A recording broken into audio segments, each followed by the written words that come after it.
I am here with my dear friend Buzz the Bee from Busy Bee Plumbing, Heating, and Air Conditioning. You are going to want to keep a close eye on the weather today, am I right? And let me tell you, it's time now for your local weather report, brought to you by Busy Bee Plumbing, Heating, and Air Conditioning. Let's buzz on over to the Main Street Media TV Weather Center. From the Tennessee Valley Weather Channel, this is your weather on Main Street. Good Wednesday morning. I'm Kelly Rawson in the Tennessee Valley Weather Center. We have nothing but sunshine and it is a little bit of a chilly start to the day, so hopefully you grab the jacket before you step out the door. Temperatures starting off in the upper 40s to lower 50s. Eventually we'll be warming quite nicely into the upper 70s for this afternoon. Here in southern middle Tennessee, plenty of sunshine, maybe a few clouds here and there, and a light breeze out of the north, making for a very pleasant day.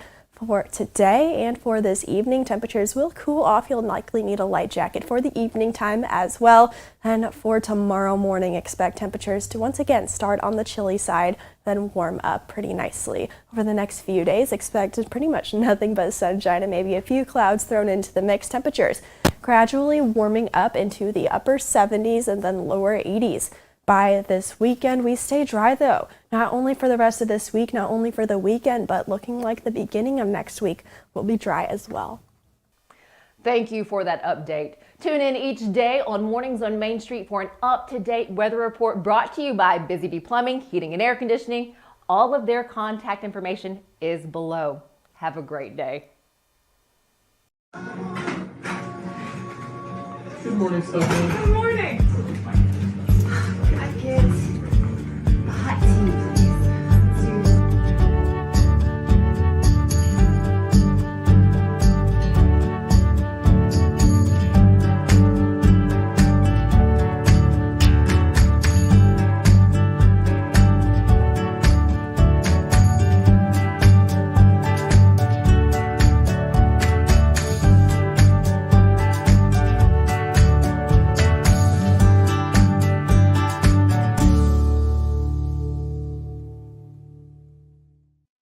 Welcome to Mornings on Main Street. I'm your host, Stefanie Miller. Hope the day is a good one for you. Today here on Mornings on Main Street, I have the pleasure of introducing you to an award-winning artist. He has done some groundbreaking work. He has a heart for humanitarian efforts. In fact, he has been noted as one of the most influential photographers. He's also been featured in Rolling Stones and Time. Well, he has come up with something new, a new concept with photography. It's a portrait of you in 60 seconds. So coming up after our headlines, we will sit down with Jeremy Cowart. He is also the author behind I'm Possible, Jumping into Fear and Discovering a Life of Purpose. He has so much to share. He is honestly an inspiration. I get to share his work in photography, where you can find him. In fact, it's in Middle Tennessee. Let me also highlight, he is a native of Tennessee. We'll have his story, but first our headlines. Hello, here's the latest news and weather from Main Street Media TV. Gallatin Mayor Paige Brown hosted Carl Rambank, the local manager of the National International Center for Empowerment, to address the City Council committee and dispel rumors about the influx of refugees and immigrants in the area. Two separate WeGo Star commuter train crashes in Wilson County on Friday led to the death of 41-year-old James Joplin Jr., with no other injuries reported. A woman was allegedly murdered by her boyfriend, Alan Keith Word, in Minor Hill, with Giles County Sheriff's deputies arresting and charging Word with criminal homicide. Post-Hurricane Helene, one of the deadliest in U.S. history, Tennessee, especially Cheatham County, is leading the recovery process with businesses, individuals, and organizations providing aid to the storm-ravaged southeastern states. Hands of Hope, a Portland area food pantry, receives high praise and a $4,000 grant from Second Harvest Food Bank of Middle Tennessee, benefiting from reduced food prices and equipment donations. For more news and weather, visit us online at mainstreetmediatn.com. Thanks for watching.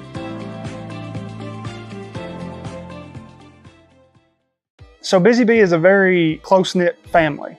We fight just like every family does. We have arguments, but we always come out with a solution to the problems. We don't just fight about what we want, we fight about what customers need. We want to make sure that every customer we go to is more than satisfied. And that doesn't just start whenever we show up at their door. That starts when we show up every day at work. We want to make sure that we are serving our customers to the best of our ability. At Delta Dental of Tennessee, we know our success begins and ends with providing superior quality service, and that includes serving those who need it most. This year, we're celebrating 25 years of giving back to the community we call home. Delta Dental, along with our Smile 180 Foundation, supports Tennessee's dental colleges and oral health education, children's hospitals, free and reduced cost dental clinics, and other like-minded charities. Here's to the next 25 plus years of ensuring healthy smiles. Hi, I'm Riley, a certified physician associate here at Premier Foot and Ankle Centers of Tennessee. We have a couple locations, Murfreesboro, McMinnville, as well as Franklin. We treat people of all ages. We're excited to get you back on your feet and hope we can help you today. Call us today to schedule an appointment. We look forward to seeing you. Because here at Premier Foot and Ankle, we believe that the journey begins with happy feet. Welcome back to Mornings on Main Street. I love this today. It is a portrait of you in 60 seconds, and doing that is Jeremy Cowart. He's the owner behind the Portrait Lab here at the factory in Franklin. Not only that, he's a world-renowned photographer. So first off, thank you for letting me sit down with you. Of course, it's fun. I do have to say I made a visit before this, and you let me see what it was like to do the 60-second photography session. How did you come up with this idea, and then what is it like for those coming in to have their photos done? Yeah, it's been years of ideation and adding one idea on top of the other, and then finally I realized, like, I can do a full shoot in a minute with all different lighting, all different backdrops, where everything is changing, and it's fun. And a lot of people don't like long photo shoots, so it works out well for them too. You've done some pretty high caliber names. You've been a photographer for quite some time now, an artist. Why do you want the general public to be able to come and experience this and have this? There's a magic when the everyday person comes in here. When I work with celebrities and big names, like they've seen it all, done it all before, they're a little more like jaded. But when you photograph the everyday person with all this equipment, there's a magic to it, and people love it, and it's magic for me too. I get to stay in that like honeymoon phase with what I do, so it's really cool. What is your favorite part of what you do? Just creating. I just love to create, make art. Every day I'm always pushing the limits, trying new things, and so yeah, I love it. Talk to us, Jeremy, about that creating and when it started and a little bit of your story. It really is an inspirational story, and you've written a book, or you're in the process of writing a book. Published a book a few years ago, yeah. My life story, just grew up, thought I was stupid. I was like a kid who didn't think he was going to amount to anything. My parents are always encouraging me and, you know, supporting it with like, here's your first camera, here's your art supplies, really pouring into me. And you know, finally I started to believe that I could do hard things, you know, and studied graphic design and illustration in college, and then years later even made a D in photography, nearly failed photography, but years later when digital photography became a thing, I got a camera and fell in love, started photographing my friends, and then I landed an agent in Hollywood, and then I'm shooting celebrities, and it was all kind of accidental. I was about to say, and the rest is history. Isn't that the saying? Yeah, it's been wild. You've had to work through some pretty tough life circumstances, as many people as we do. And again, I want to say that you're an inspiration. Can you talk to us about that? Do you mind? Yeah, I know. Like anybody, I've got my challenges. I've got a brain disease right now called Friedreich's ataxia that affects my balance. And so I'm always kind of feel like I'm in the ocean, kind of look like I'm drunk, you know, even though I've ironically never been drunk. But yeah, it just makes me feel drifty. I've lost my mom, I've lost my brother, like I've had a lot of loss. I mean, life is hard, you know. I've got 4 children, one of which is very, very difficult because of what happened to him before adoption. And so, yeah, I'm full of life's challenges, but keep going. You do keep going. Is there a motto or something that you live by that really pushes you through every day, or? There's not a motto, but I'm very driven and very curious, and I think those two are a good mix. To be curious about life, curious like what else can I try, what else can I do. This lab is a lab of curiosity, you know. I'm tweaking things every day, and so I think if you stay curious to learning is the key thing to keep pushing yourself to try new things and learn new things. I stay in that mindset. And it's your curiosity. It's that willingness to do whatever it is that you're thinking about that I love and that I've read about you. It's just, if you think of it and you're like, this might work, you just do it. So many of us are scared to just do it. Yeah, I definitely just do it. I have no problem with that, but sometimes it fails, and thankfully a lot of times things work out, but I just do it. Yeah, you can't care what other people think. If you failed, they're gonna forget. Like no one's gonna remember your failures. Just keep going, just keep creating, just keep trying new things. Is there something, an idea that you've had that worked out that you're kind of surprised that turned out the way it did, or as positive as it did? Yeah, probably Help Portrait was a thing I did here in Nashville, where we just gave photos to people in need locally. And then this is before social media. This is 2008. And so we put the word out there on blogs at the time, and word spread, and the next year it was a global movement in 50 countries, and so that's one of those that I couldn't believe spread like it did. So tell us about your charity works and humanitarian work that you do, because you do quite a bit. Yeah, I just love using creativity in times of need. When something bad happens, like a wildfire, an earthquake, or a tornado, how can we, of course, give money and rebuild and do all those things, but where does technology and ideation come in? How can new ideas help in times of need? And that's where I love to try to problem solve. You did do some beautiful work with the Gatlinburg wildfires that our state experienced.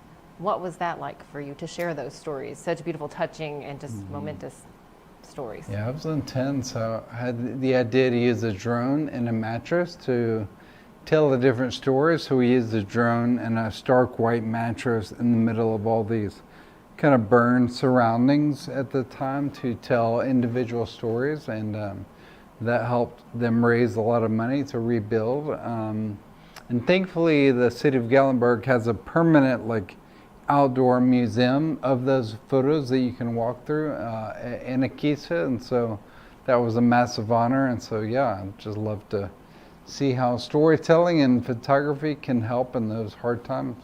You know, I failed to mention that Jeremy is a Nashville native, growing up in Hendersonville, and I swear Hendersonville has produced some phenomenal artists, and the other one I'm thinking of is Taylor Swift. Taylor Swift, You had the chance to work with her. I did, yeah. What was that like, and did you guys have just this common bond of being from the same area? We did. We talked about our teachers and the school and the city, and yeah, it's really cool. Oh, I bet that is. Okay, so back to the Portrait Lab and what you're offering, the photos in 60 seconds, and really just capturing the moments of you out there when you come in to get that photography session done. What do they need to do to reach out to you to come and try this out? Yeah, they just go to portraitlab.co, and there's a big book now button where they can book and come in and see me, whether it's 1 minute, 5 minutes, an hour. They can choose their time.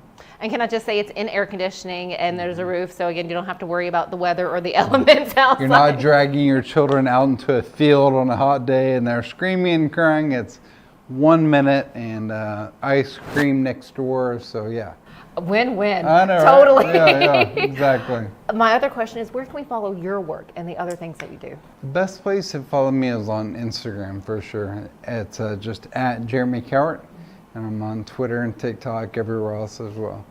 You will not regret looking at the work done by Jeremy Cowart. It really is truly inspirational and just beautiful, everything that you put out. So thank you so much for your time, for sharing some of your story with us. It is an honor for me. Thank you guys for joining us, but don't go anywhere. We're not quite done.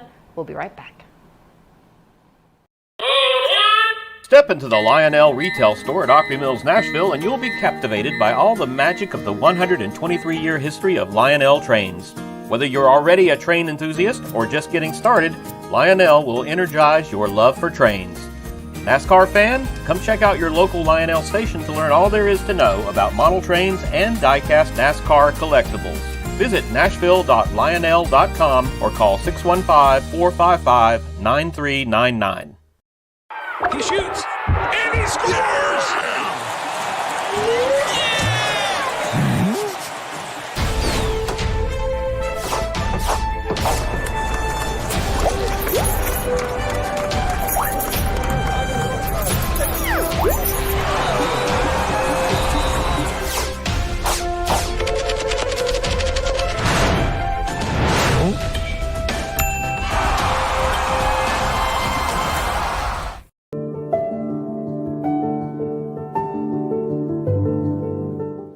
Welcome to the Omni Nashville Hotel. Urban elegance with a vintage touch. Our 800-room hotel opened up in the fall of 2013 with 746 guest rooms and 54 suites.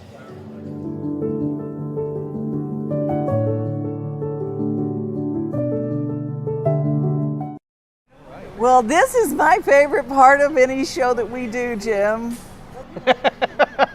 You say that almost sarcastically. Yeah, I love the snakes. I just love them. Well, snakes are an important part of the ecosystem, right? They are. They're great they eat animals. rodents. They eat rodents, and we would be overrun with rodents. That's right. Yeah. And so today we have a special snake friend, and Hope Kennedy's with us. Hi, and Hope's Hope. going to tell us a little bit about this animal named Dante. Yes. So Dante is a Dumeral's ground boa. So he is a type of snake that's typically found in southern areas of Madagascar. So when you think of Madagascar, sometimes you think of rainforest, but and roaches. You know, yeah, the Madagascar roaches, roaches, click, click, click, click, click. So this snake actually prefers the savanna areas of Madagascar. Oh, though. okay. Yeah, being a ground boa, he does like to hang out more on the floor. They're not super big into climbing like some other snakes are. Oh, that's nice. Yeah, he has this lovely patterning to help him blend in with dead leaves along the floor of his habitat. And what do they eat in the wild in Madagascar? I know here we kind of feed them, different rodent sizes and things like that, but what do they eat in the wild? Yeah, they're pretty opportunistic. So they are going to eat small birds. They might eat other reptiles, and small mammals as well are also a big staple. Right. Yeah. And you guys have a great educational component about the size of the animal that they eat. What's a good way to understand what size of an animal a typical snake would eat? For sure. So it's typically the biggest thing they can eat is around the size of the largest part of their body. Right. So for Dante, kind of about where my thumb is here. Obviously, that's a bit bigger than his head. Yeah. So really, anything that's about that big around at its biggest point is going to be all Dante can handle. Yeah, for sure. He's not going to eat anything super large or anything like that. I will say, being a male, he's a little bit on the small side for a Dumeral's ground boa. The females can get a bit bigger. So it's definitely possible for a large female to eat like a young lemur, things like that. Oh, wow. Okay. Yeah, typically they'll top out at about 7 or 8 feet though. It's not a huge species. The females typically top out at 7 or 8. And how big is Dante? Dante, we don't typically measure him, but I think he's probably about 5 feet when he's all spread out. Okay. Fantastic. Yeah. Okay, he's kind of poised for action here. Whenever they go for their prey, do they dart out and bite? Yes, so he's definitely relaxed right now. You're not in any sort of danger, I promise. But they definitely are ambush predators. So they're going to kind of sit where they're at, blend in as well as they can, and once a prey animal... If you would like to watch this show and others, be sure to download our mobile app, Main Street Media TV Mobile. You can also find our programs on streaming services that include Apple, Amazon, and Roku, as well as on YouTube, social media, and MainStreetMediaTV.com. I'd again like to thank Jeremy for having me into his studio, the Portrait Lab at the factory in Franklin. Also, thank you for letting me have one of your books of I'm Possible and signing it for me. You can snag this book on Amazon, or when you schedule your appointment to do your portrait of you in 60 seconds with Jeremy there at the Portrait Lab. He has these on hand for you as well. But again, you can find it at Amazon too. Thank you guys so much for joining us here on this beautiful morning. We look forward to seeing you back here tomorrow.